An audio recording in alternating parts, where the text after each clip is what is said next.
সঞ্চিতা আর আজকের ব্লগে আমি আপনাদের নিয়ে চলেছি 371 বছর পুরনো একটি শিব মন্দিরে, যেটি আমাদের কলকাতার প্রাণেই অবস্থিত। তো এই মন্দির সম্পর্কে সবকিছু বিস্তারিত থাকছে এই ভিডিওটিতে। তো ভিডিওটি স্কিপ না করে পুরোটি দেখবেন, একটি অনুরোধ রইল। আর শেষে যদি ভিডিওটি ভালো লাগে তো একটি লাইক করবেন আর চ্যানেলটি সাবস্ক্রাইব করে পাশে থাকবেন। তো চলুন আজকের পর্বটি শুরু করা যাক। আজ আমি আপনাদের নিয়ে চলেছি কলকাতার শোভাবাজার সুতানুটির এক গোপন রত্নে, রামেশ্বরম ধাম। অনেকেই জানেন না এই পবিত্র স্থানটির কথা, যেখানে রয়েছে ভগবান শিবের এক মহিমাময় মন্দির। তো চলুন ঘুরে দেখি এই অলৌকিক স্থানে আর জানি তার ইতিহাস ও মাহাত্ম্য। তো এখন আমরা যাচ্ছি রাজা রাজবল্লভ স্ট্রিটের উপর দিয়ে শোভাবাজারের দিকে। এখন আমরা রাজা রাজবল্লভ স্ট্রিটটা ক্রস করে সেন্ট্রাল এভিনিউর দিকে যে রাস্তাটি গেছে ওই দিকেই আমরা যাব। এই যে এখান থেকে আমরা বাম দিকে যাব। এখান থেকে বাম দিকেই সামনে পড়বে সেই বিখ্যাত লাল মন্দিরটি, যেটি একদম শোভাবাজার রাস্তার উপরে।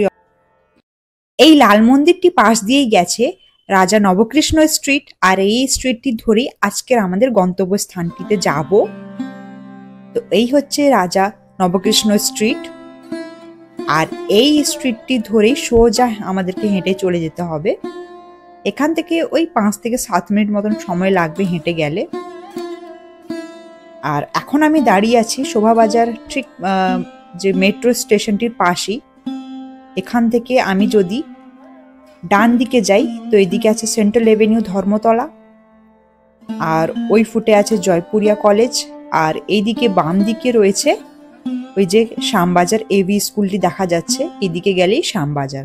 তো এখন আমরা যাব রাজা নবকৃষ্ণ স্ট্রিটের উপর দিয়েই। তো চলুন যাওয়া যাক।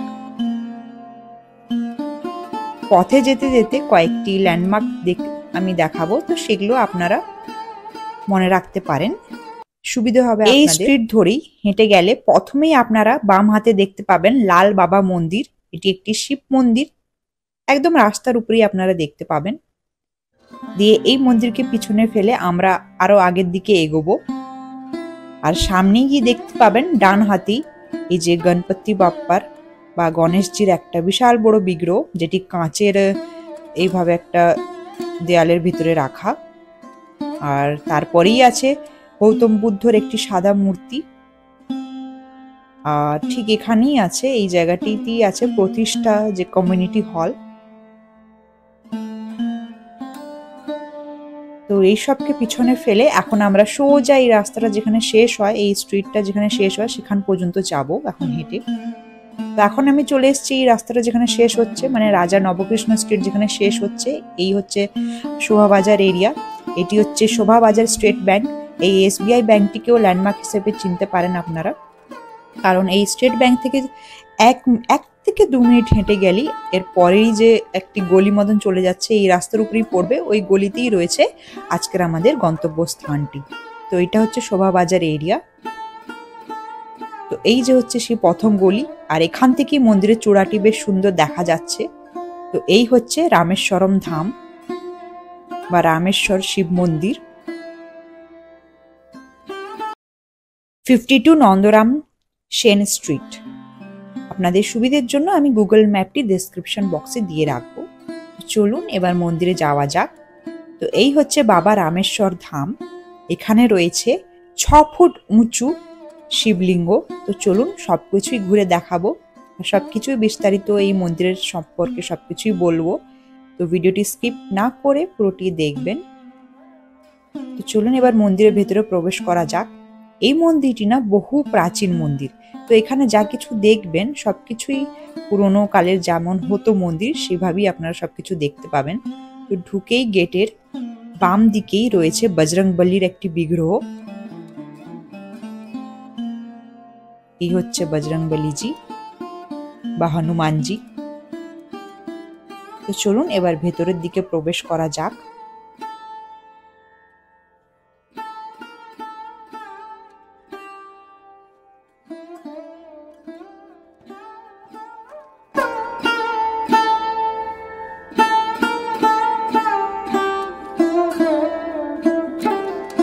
এবার ডান দিকেই এই রাস্তা দিয়ে ঢুকেই ডান দিকে আপনারা দেখতে পাবেন মা পার্বতী আর মহাদেবের একটি বিগ্রহ, তার সাথে শিবলিঙ্গও রয়েছে। ভক্তরা এখানে এসেও পুজো দিয়ে থাকেন।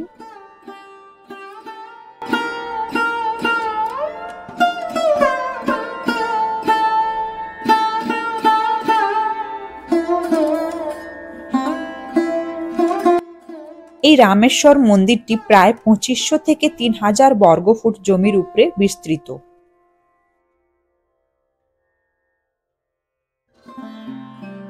এই মন্দিরটি রক্ষণাবেক্ষণের দায়িত্বে আছে শ্রী শ্রী রামেশ্বর শিব জিউট স্টেট এবং এটি একটা মানব বিকাশ ট্রাস্ট দ্বারা পরিচালিত। এই রামেশ্বর মন্দির সম্ভবত কলকাতায় বৃহৎ আটচালা মন্দির শৈলীর একটি ক্লাসিক উদাহরণ।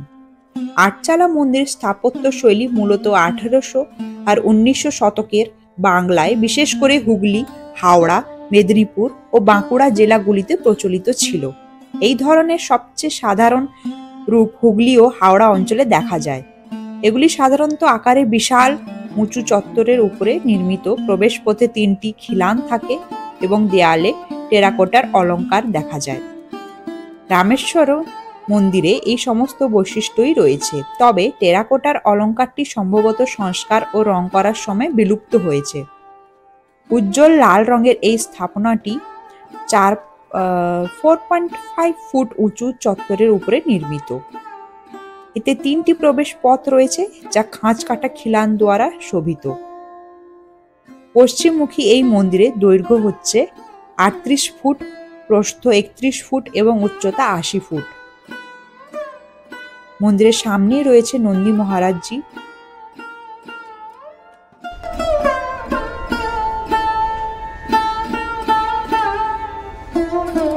মন্দিরের দেয়াল ও মূল ছাদের সংযোগস্থলের চারিদিকে ধনুক আকৃতির শৈল্পিক অলঙ্করণ রয়েছে, যেখানে ফুল ও লতার নকশা ফুটিয়ে তোলা হয়েছে। তো চলুন এবার গর্ভগৃহের দিকে যাওয়া যাক। তার আগে নন্দী মহারাজজির দর্শন করে নিন আপনারাও।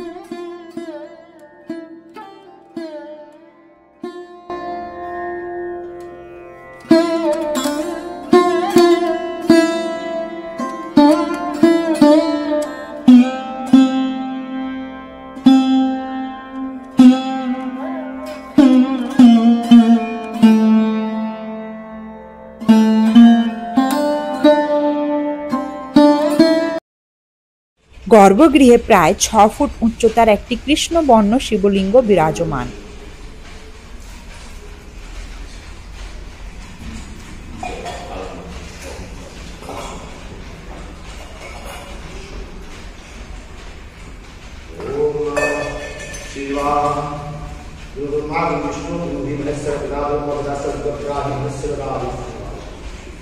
तमेव माता पिता तमेव तमेव बंधु सखा तमेव तमेव विद्या जगत तमेव तमेव सर्वं तमेव मावे हे तिलंधर हे दाता हे नागो हे किसी हे था बोलो रामेश्वर बाबा की जय, बोलो रामेश्वर बाबा की जय, बोलो रामेश्वर बाबा की जय। बहुत नाम देवता लोग नाम कर सुना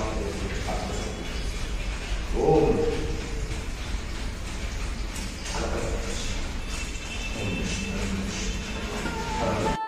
এছাড়াও এখানে মানে মহাদেবের ঠিক বাম দিকে রয়েছেন একটি যুগল মূর্তি, রাধাকৃষ্ণ যুগল মূর্তি বা বিগ্রহ, আর তার সঙ্গেই আছেন লাড্ডু গোপালজি, যেটি একটি পেতলের সিংহাসনে বসানো।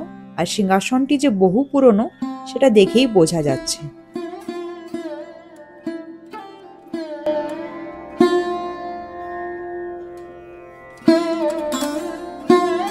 আর মহাদেবের ঠিক ডান দিকেই রয়েছেন মা কালী, মা অন্নপূর্ণা এবং মা দুর্গা।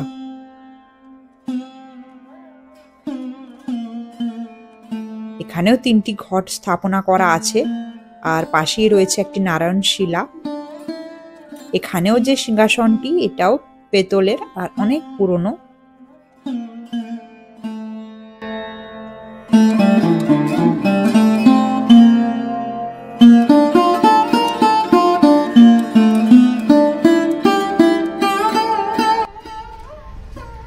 মন্দিরের সম্মুখ ভাগে একটি ফলকে নন্দরাম সেনকে এই মন্দিরের প্রতিষ্ঠাতা হিসেবে উল্লেখ করা হয়েছে।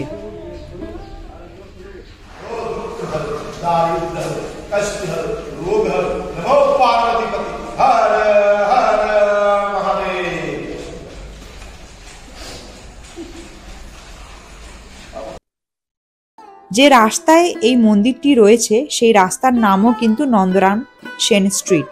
এটি স্পষ্টভাবে প্রমাণ করে যে এক সময় তিনি একজন বিশিষ্ট ব্যক্তিত্ব ছিলেন। আর এখানে লেখা আছে বাংলাতে যে এই মন্দিরটি প্রতিষ্ঠিত হয়েছিল বাংলার সন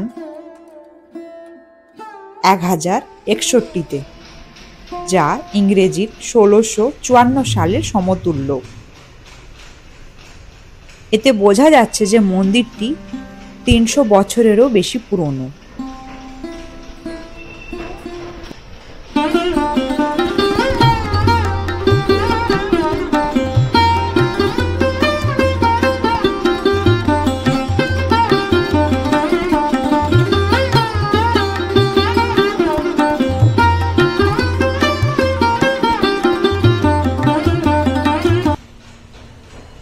ভারতের বিভিন্ন অঞ্চল ও মন্দিরে শিব ও তার পত্নী পার্বতী নানা নামে পূজিত হন। রামেশ্বর শব্দের আক্ষরিক অর্থ হল রামের ঈশ্বর, রাম প্লাস ঈশ্বর। পৌরাণিক মহাকাব্য রামায়ণের মতে রাম ছিলেন শিবের একনিষ্ঠ ভক্ত। আসলে এটি তামিলনাড়ুর বিখ্যাত রামেশ্বরম মন্দিরের, যা কি ভারতের 12টি জ্যোতির্লিঙ্গের অন্যতম, এর পেছনের কাহিনীর সঙ্গে যুক্ত আছে।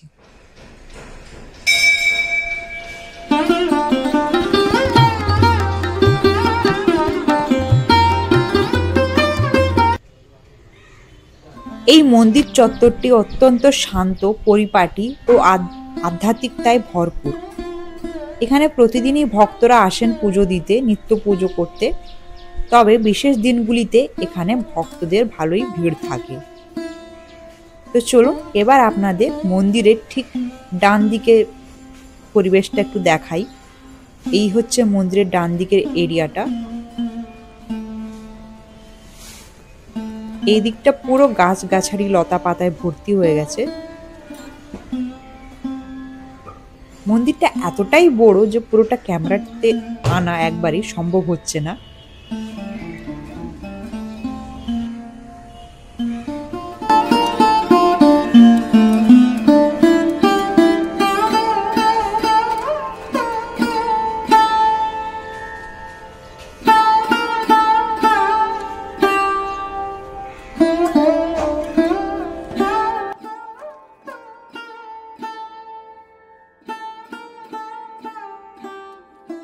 তো চলুন এবার মন্দিরের বাম দিকে যাওয়া যাক। বাম দিকে রয়েছে একটি রন্ধনশালা, আর এই রন্ধনশালা দেখেই বোঝা যাচ্ছে যে বিশেষ দিনগুলিতে এখানে ভালোই ভোগের ব্যবস্থা হয়।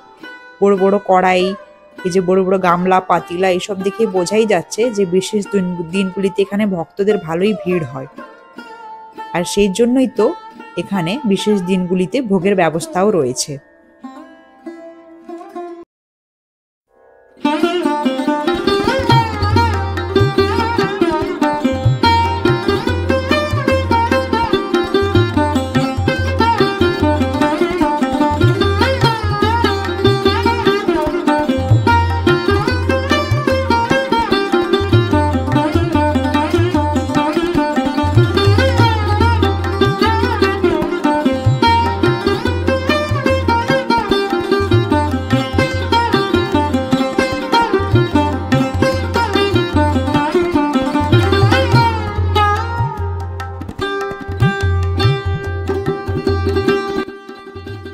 মন্দিরে ঢোকার মুখেই এই যে বিশাল বড় একটি শিবের ত্রিশূলও রয়েছে। আর মন্দিরের ঠিক উল্টো দিকেই রয়েছে একটি বিশাল বড় নাট মন্দির। এখানে বিশেষ কোনো পুজো থাকলে সেই সব এখানে আয়োজন করা হয়, বা আপনারা যদি নিজে থেকে কোনো পুজো করতে চান বা যজ্ঞ বা হোম করতে চান সেক্ষেত্রেও এখানে আপনারা আগে থেকে মন্দিরে এসে কথা বলে এখানে করতে পারেন। এখানে প্রতি বছর মহাশিবরাত্রি, শ্রাবণ মাস ও প্রদোষ ব্রত বিশেষভাবে উদযাপন করা হয়। এবার বলে রাখি মন্দিরের সময়সূচি। মন্দিরটি সকাল 6টা থেকে দুপুর 12টা পর্যন্ত খোলা থাকে, আবার সন্ধ্যে 4টে থেকে 8:30 পর্যন্ত খোলা থাকে। প্রতিদিন সকাল ও সন্ধ্যায় এখানে আরতি হয়। বিশেষ দিনে বা পূর্ণিমায় ভক্তদের ভিড়টা একটু বেশি থাকে, আর বিশেষ দিনগুলিতে এখানে ভোগ প্রসাদের ব্যবস্থা থাকে।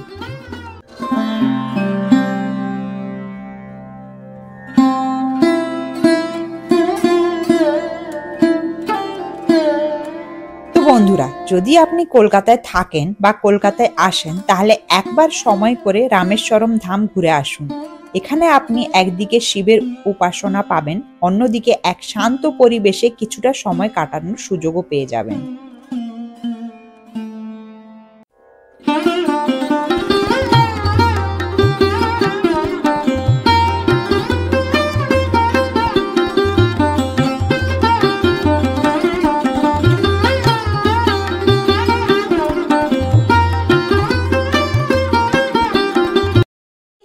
আজকের ভিডিওটি।